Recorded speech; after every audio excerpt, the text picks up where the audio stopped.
Hello and welcome to the Master Journey YouTube channel. In this session, we're going to focus on basic design in the surface water program using direct sizing.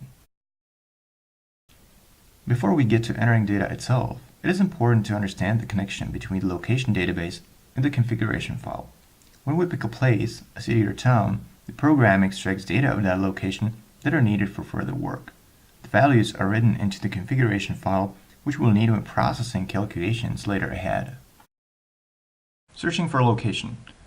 We're in the surface water program where we click the search icon, which is the N with the binoculars. It's here.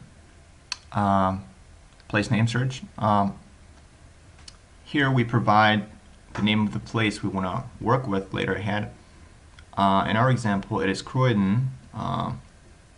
We type just Crow to see what the program will find. We click OK. And here we get a list of results that have been found in the database.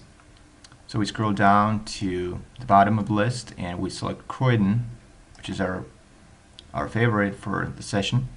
It loads all the data from the database, and the next step is to save it into the configuration file, which we do by clicking on Save. Here you can see a list of all the configuration files that we've saved already in the Master Journey data, which is the default location for these type of files. We click Save. That's pretty much it for the searching thing, and we can now move along to entering the data. However, there are a few points worth mentioning that are related to the example we're going to work with. 1. Assume the drawing has the manhole position in the pipe runs. 2.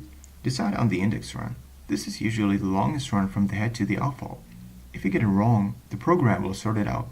3. Start at the head of the index run and number the pipe sections as 1.01, 1.02, and so on, but in this run only. 4.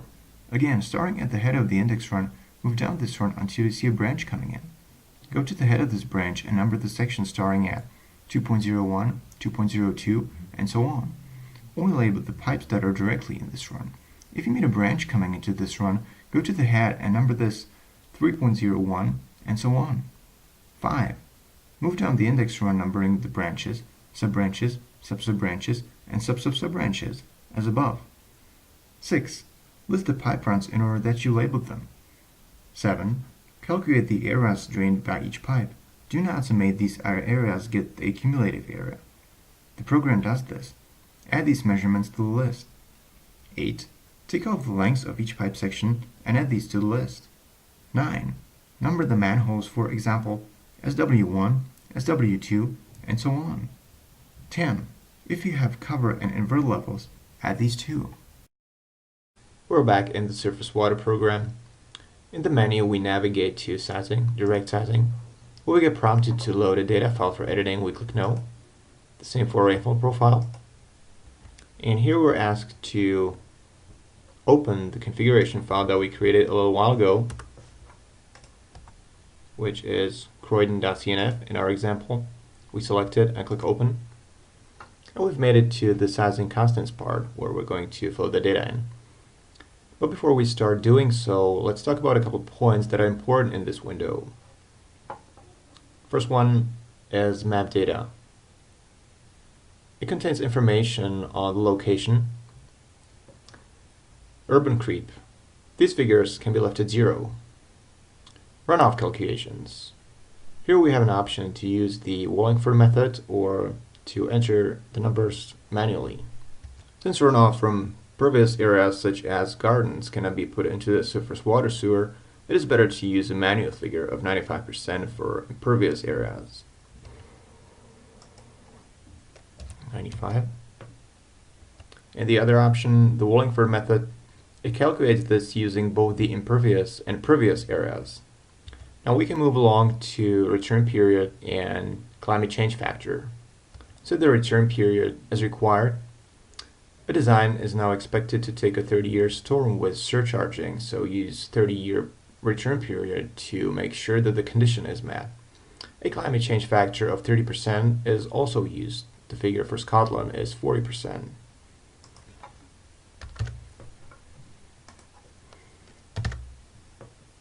The next step is pipe material and slope of site. Select the appropriate option that is related to your project. Gradients. If there are no interval levels available, select your calculate, but in our case, we leave it with keep existing. And finally, the areal reduction factor. This only applies to the bigger sites exceeding 1 hectare in area. At this point, being finished in this window, we click OK. And the program is going to ask us for a file name. It'll default to the location name with the SW extension, which in our case is croydon.sw. We click Save. And the next step in the process is entering the coefficients. In the Controls and Settings area, we turn on the auto gradients by clicking on the checkbox. Now let's move over to the other side of the window and let's start with data entry. Section reference. For the first section, this is already in place at 1.01.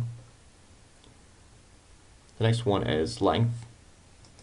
For our case, let's use 27. Impervious area 240.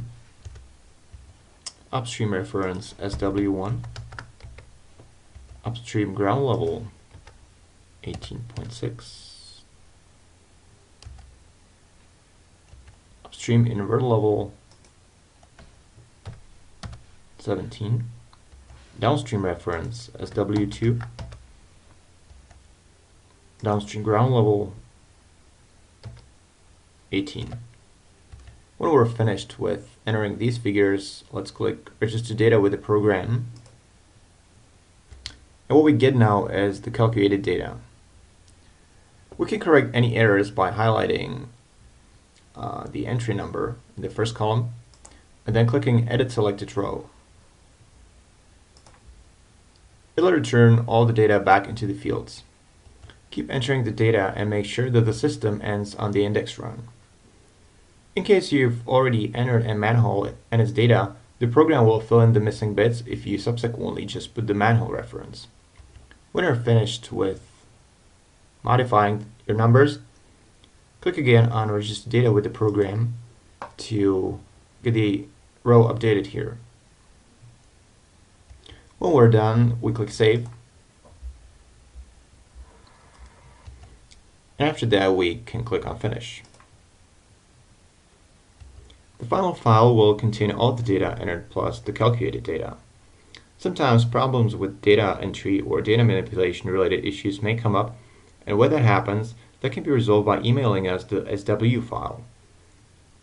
We'll send the corrected files back, and you'll notice only a minor change to the file name to prevent the modified one replacing the original. So this concludes the session on basic design instructions in the surface water program. We've covered entering sizing constants using manual runoff coefficients and location search, including saving the value into the configuration file. My name is Jan Liebau, and on behalf of Master Drain Systems, I thank you for watching. Have a good day.